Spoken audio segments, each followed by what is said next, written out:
आपको याद दिला रहा हूँ 25, 26, 27 अक्टूबर हमारा राष्ट्रवादियों का महाकुंभ, जिसमें हम हिंदू इकोसिस्टम का निर्माण करेंगे।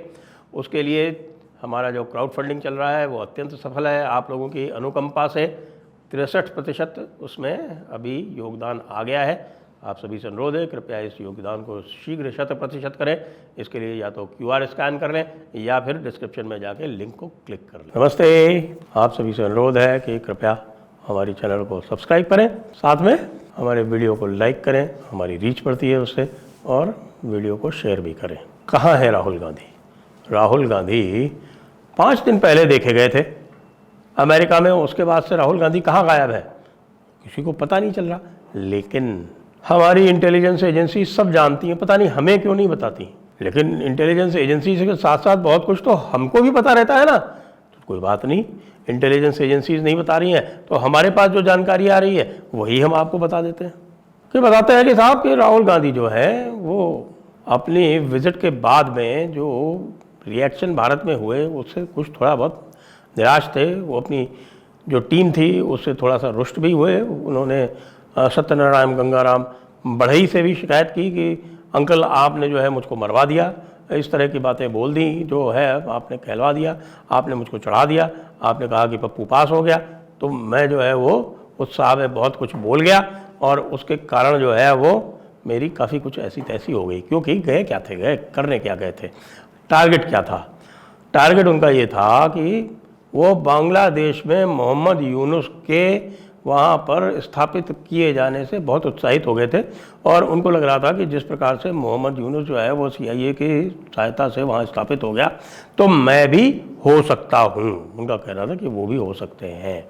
एक चीज़ भूल गए, वो भूल ये गए कि भाई मोहम्मद यूनुस जो है वो 100% डीप स्टेट और CIA और अमेरिकन स्टैब्लिशमेंट्स का स्टूज था, बिल्कुल टोटल स्टूज। स्टूज का मतलब ये होता है कि भाई जैसा अमेरिकन स्टैब्लिशमेंट कह रहा है वैसा ही वो सोच रहा है और वैसा ही वो कर रहा है या करने का प्रयास कर रहा है। चूँकि अगर देखा जाए कि वो टोटली इनकॉम्पिटेंट है, ये अमेरिकन स्टैब्लिशमेंट ने भी नहीं सोचा था, तो वो इनकॉम्पिटेंट आदमी को वहाँ बैठाल के अब अमेरिकन स्टैब्लिशमेंट पछता रहा है कि यार कैसे घावड़ को वहाँ बैठाल दिया कि वो कुछ भी संभाल नहीं पा रहा है, ना वो अमेरिका के इंटरेस्ट एडवांस कर पा रहा है, ना वो बांग्लादेश को कंट्रोल कर पा रहा है, और बांग्लादेश जो है वो सीरिया बनने की तरफ अग्रसर हो गया है। तो अब राहुल गांधी जब वहाँ पहुँचे तो उनका यही था कि भाई अब आपने वहाँ करवा दिया है तो यहाँ भी करवा दो, देखिए मैं भी आपका स्टूज रहूँगा। लेकिन इस स्टूज पर अमेरिकन स्टैब्लिशमेंट को भरोसा नहीं है, एक बात। दूसरी बात कि अमेरिकन स्टैब्लिशमेंट जो है वो अपनी स्वयं की स्थितियों से बड़ा चिंतित है।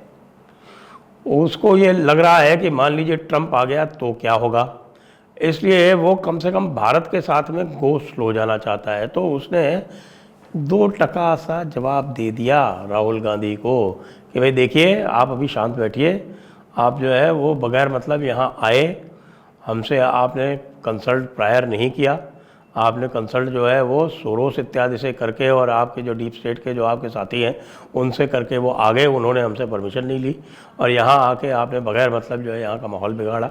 अभी हमारे मोदी जी यहाँ आने वाले हैं, हमको मोदी जी से बहुत काम है। क्योंकि देखिए बात यह है कि अंतर क्या है बांग्लादेश और भारत में। बांग्लादेश पूरी तरह से अमेरिका के ऊपर निर्भर था। IMF का प्रोग्राम उनको चाहिए था, IMF का लोन उनको दिया गया था, यद्यपि गारंटी भारत ने दी थी, लेकिन उस IMF लोन के बदले वो चाहे तो बांग्लादेश की पतलून भी रखवा लें, अंडरवेयर भी रखवा लें गिरवी, जैसे कि वो करते रहते हैं पाकिस्तान में, आपको पता ही है। अब यहाँ तो भाई ये लिवरेज तो उनके पास है नहीं, ऊपर से अमेरिकन इकोनॉमी को चलाने के लिए बहुत सारी डील्स जो भारत के साथ वो करना चाहते हैं, विशेषकर आर्मामेंट्स में, वो अगर कटाई में पड़ गई तो फिर बड़ा मुश्किल हो जाएगा। तो भाई अमेरिकन आर्म्स इंडस्ट्री ने पेंटागन के ज़रिए इनके ऊपर भारी दबाव डाल रखा है कि भाई ये स्टेट डिपार्टमेंट को कंट्रोल करो। आपको ध्यान है ना कि भारत और पाकिस्तान में जो 2+2 डायलॉग होता है, वो 2+2 डायलॉग क्यों आरंभ हुआ? 2+2 डायलॉग इसीलिए आरंभ हुआ क्योंकि भारत ने अमेरिका से कहा कि भैया ये नहीं चलेगा क्या आपका जो पेंटागन है वो कुछ कहता है और स्टेट डिपार्टमेंट कुछ और कहता है। तो इसलिए 2+2 यानी कि जो डिफेंस और secretary of state, secretary of defence और सेक्रेटरी ऑफ स्टेट दोनों साथ साथ भारत के डिफेंस मिनिस्टर और भारत के एक्सटर्नल अफेयर्स मिनिस्टर से डायलॉग करते हैं। जो कुछ होता है उसमें दोनों पक्ष जो हैं वो बिल्कुल ऐंचा ताना चलते हैं। उन दोनों पक्ष जो हैं वो एक साथ सम्मिलित होते हैं। अब मोदी जी जा रहे हैं, आपको पता है। मोदी जी के जाने के पहले ये गए थे 2-4 चीज़ें करने हैं कि भाई था मोदी जी से ये पूछो वो पूछो, वो साफ मना कर दिया कि साहब हम मोदी जी से इस तरह की कोई बात नहीं कर सकते, हमारी इच्छा भी नहीं है, और सही बात पूछिए तो हमारी इस समय औकात भी नहीं है, हम अपने इलेक्शन में बिजी हैं। हम भारतीय वोटर को इस बात के लिए रुष्ट नहीं कर देंगे कि साहब हमने मोदी से अच्छा व्यवहार नहीं किया। भारतीय वोटर जो है वैसे तो मेजॉरिटी 70% तो डेमोक्रेट को वोट करता है, लेकिन यदि हमने अच्छा व्यवहार मोदी से नहीं किया या उसको ऐसा लगा कि मोदी का कोई अपमान हो गया है, तो इनमें से 50% जो है वो हमसे रुष्ट हो जाएंगे। क्योंकि मोदी का बहुत प्रभाव है जो इंडियन डायस्पोरा है उसके ऊपर। लगभग आप समझ लीजिए कि आज वोट करवाया जाए मोदी के लिए तो 90% डायस्पोरा जो है वो मोदी के लिए वोट देगी अमेरिका में। तो इसलिए ये पंगा ले नहीं सकते। तो उन्होंने राहुल गांधी को दे दिया व्हाट इज़ कॉल्ड शॉर्ट श्रिफ्ट।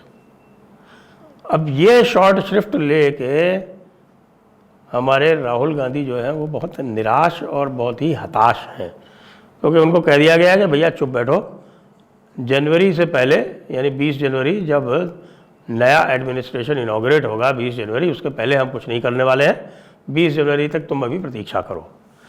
अब राहुल गांधी को लग रहा है यार 20 जनवरी तक तो ये मोदी और शाह मिलकर पता नहीं क्या कर लेंगे। उधर योगी जी जो हैं वो हमारे पूरी तरह से खटिया खड़ी करने में लगे हैं, और वो जो हिंदुत्व वाला जो उफान वो वापस जिस तरह से चढ़ रहा है वो इसी तरह से चढ़ता रहा तो जनवरी तक तो पता नहीं क्या होगा। दूसरी बात मैं पहले भी आपको बता चुका हूँ कि रूस ने चाइना से भारत को यह कमिटमेंट करवा दिया है कि वह राहुल गांधी और कांग्रेस पार्टी को कतई सपोर्ट नहीं करेंगे। और वो परेशान है। परेशान इसलिए भी हैं क्योंकि उनके सारे इन्वेस्टमेंट गड़बड़ होते जा रहे हैं। उनका पाकिस्तान का सारा इन्वेस्टमेंट डूब गया, उनका जो बांग्लादेश का इन्वेस्टमेंट है वो भी सारा डूबा जा रहा है, उनका श्रीलंका का इन्वेस्टमेंट जो है वो पहले डूब गया। तो इस डूबते इस इन्वेस्टमेंट के बीच में वो देख रहे हैं कि भाई डूबते को तिनके का सहारा है, इसलिए वो बार बार भारत से अनुरोध कर रहे हैं, भारत से एक तरह से गिड़गिड़ा रहे हैं कि भाई जी, ओ भाई जी, ज़रा डायरेक्ट फ़्लाइट खोल दो। हमारे कुछ बिजनेसमैन जो हैं वो यहाँ आना चाहते हैं। मतलब पहले देखिए आपकी शंघाई से फ़्लाइट थी, गुआंगजू से फ़्लाइट थी, तो इनको सबको खोल दो। भारत कह रहा है नहीं नहीं नहीं, अभी हमें आवश्यकता नहीं है, अभी हम समझ नहीं पा रहे हैं। वैसे ये जो रशिया ने बीच में किया था उसकी वजह से आपने देखा कि भारत के बजट में चाइनीज़ एफडीआई के लिए थोड़ी सी विंडो खोली गई, यानी उसको कहा गया कि भाई यदि तुम ठीक से बिहेव करते रहोगे तो ये जो छोटी सी विंडो खुली है ये बड़ी भी हो सकती है या बिल्कुल बंद भी हो सकती है। चाइनीज़ इकोनॉमी की जो हालत है उसमें उनके लिए एफडीआई में इन्वेस्ट करना ऐसे मार्केट्स में जहाँ से अच्छा रिटर्न मिल सकता है वह उनके लिए अत्यंत आवश्यक है। वो कर नहीं पा रहे। अच्छा, भारत भी चाहता है कि यार थोड़ा एफडीआई आए तो मार्केट और बढ़े, मार्केट और बढ़े। तो वो नॉन क्रिटिकल सेक्टर्स में एक तरह से एफडीआई, चाइनीज़ एफडीआई अलाउ करने के लिए लगभग तैयार है। लेकिन जो चाइनीज़ ऐप्स हैं, जो चाइनीज़ के और जो मैन्युफैक्चर्ड आइटम्स हैं, और उनकी ख़ास तौर से जो इलेक्ट्रॉनिक इंडस्ट्री में जो उनके हुआवेई जैसी जो उनकी कंपनीज़ है उनको अलाउ करने के लिए भारत बिल्कुल तैयार नहीं है। भारत को तो उनकी जो टरबाइंस वगैरह जो पूरी दुनिया में सबसे सस्ती मिल जाती थी, जो भारत के थर्मल पावर सेक्टर में, हाइड्रो पावर सेक्टर में वहाँ उपयोग आती थी, सोलर फिल्म्स वगैरह जो उपयोग आती थी, उन तक पर रोक लगा रखी है। क्योंकि उनमें भी पता नहीं कि भाई कौन सा अपना जो है वो स्पाई कोई फिट कर दे, किसी तरह का कोई स्पाई बग, और उससे जो है वो भारत की जासूसी करने लगे। ये जो चाइना ने अपनी रेपुटेशन स्पॉइल की है, उससे उसकी बहुत स्थिति ख़राब हुई है। बात हम कर रहे थे राहुल गांधी की, तो चाइना की जो ये स्थिति है, चाइना भारत से फेवर चाहता है, रशिया भारत से फेवर चाहता है, अमेरिका भारत से फेवर चाहता है, और इसलिए उनको इस समय भारत में किसी भी प्रकार का डिस्टेबलाइजेशन में करने में कोई रुचि नहीं है। ख़ास तौर से ये जानते बूझते कि भाई मोदी का यहाँ के इतने बड़े वोटिंग ब्लॉक पर इतना बड़ा इन्फ्लुएंस है, इसको हम रुष्ट नहीं कर सकते। इसीलिए आपने देखा कि राहुल गांधी जो है वो इतने दिनों से चुपचाप बैठे हैं। अब यहाँ आएंगे, फिर कुछ हल्ला गुल्ला करेंगे, लेकिन जो इनको डिफैंग किया गया है उसके बाद आप देखेंगे अगले हफ्ते 10 दिन राहुल गांधी को ठीक से वॉच कीजिएगा, उनकी बॉडी लैंग्वेज वॉच कीजिएगा, उनकी जो बोलचाल है उसको वॉच कीजिएगा। उससे आपको ये पता चलेगा कि राहुल गांधी जो है एक हैरान, परेशान, निराश व्यक्ति के रूप में आपको दिखेंगे। और बिल्कुल आश्चर्य मत कीजिएगा कि कुछ उल्टी पुल्टी ढापाचूक बातें जिसको हम कहते हैं वो भी वे बोलें। तो भाई अभी तो ऐसा लगता है कि शह तो दे दी गई है, अब मात कब होगी यह पता नहीं।